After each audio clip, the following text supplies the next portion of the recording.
Hello, happy Sunday on Ambiguity. As usual, it is Taylor. We are shocked today.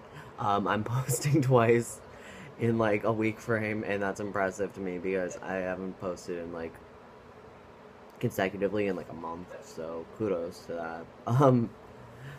But this week's topic, we are talking about our difficulties or like the most difficult points in our transition. It feels really weird to like start off the week and have other people like carry on through. It's really weird. I'm used to like going last, but now I'm going first, or like I guess yeah. So yeah, this topic is weird to me personally because I'm like no one's transition's really easy, especially like medically and financially, but also family wise. So I'm gonna be touching upon like all factors of that, I guess, in what I can in this time frame because let's be real, the time goes by really quickly if you're talking about a topic you're really into or really like attached to. So I'm gonna start off with family because that's usually who you tell first, or friends. You don't usually tell family first. I wouldn't tell my family first when I was coming out. But the difficulties in that.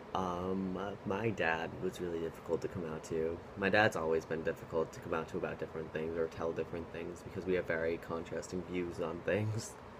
So when I told him I was transitioning, um, I made sure he was the last person I told, which was I'm just tilting this a little bit to get my angle on, but which is usually like a good but not very good thing, in my honest opinion. It was good because it saved me a lot of like, oh no, you can't do this because I was already doing it. But also, it was like he felt kind of left out in the way that I told him at the end of everything, or like in the middle of it, so we really couldn't say no. For example, like I came out to my mom when I was still 17, and I waited till I graduated high school to tell my dad because graduation gowns were a fun time, and I didn't want him to be uncomfy about that. So I just did my thing. I I told him, and he was like, "Oh my god!" So he took time to adjust, which that was difficult for me to understand at the time. But I realized that not only am I transitioning, but my family is transitioning in a way too.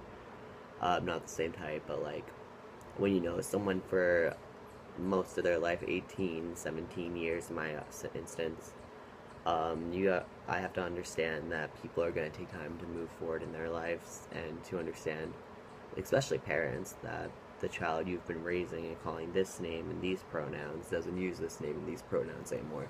So it's an unlearning process, like we do with a lot of different things in life, like institutional racism and stuff like that. Like unteaching yourself what's been taught upon you, and not even taught, just like what you're taught to know, in a way. Like being taught there's two genders, for example, and that gender and sex are the same thing.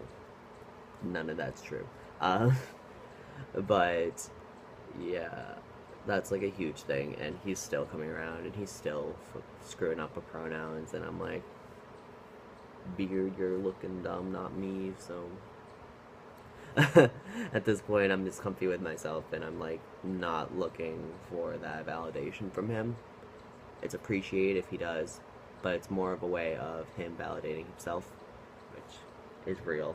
And families are probably the most difficult people to come out to because, and for my instance, I financially rely on my parents, particularly my dad, because he makes a good sum of money. So I try to get on his good side, and it usually doesn't happen, but I try. Then that transitions into transitions. But it goes right into my instances of financially transitioning and medically transitioning. I'm very grateful that insurance covered a lot of my fees, particularly around surgery and hormones. So I primarily pay for my own hormones for the copay on my insurance. My mom's a gem and helps me with like if I go to a doctor's appointment or something, she'll pay for the copay, which is like $20. But the big thing was top surgery, and I realized it's a very little sum, but I had to pay $500. Um, I'm sorry, I got a text message I was reading on the side of the screen. But Yeah, so I remember I made a GoFundMe to raise my money, and I was very anxious about that. I didn't know how it was going to go. I wasn't the most social person, but people knew me. Um, but I hit my goal of $500, and that covered my top surgery. But I also acknowledge that it takes a lot of privilege to have a lot of financial stability to donate to someone else, and I made sure that I've kind of returned the favor in a way, or tried to. Sometimes it's been a little tight as a college student, but a lot of people have gone out of their way for me. And I'm very grateful for those individuals, and I make sure to keep them very close in my life. Um, Besides, like, my ex and their family who donated, like, a lot of money to my fund, and I'm appreciative of that, but I'm very grateful to be out of that situation, you know what I mean? So, yeah, financially, I had it very easy to transition because I was able to make GoFundMe and raise the money, but not many people have that. Also,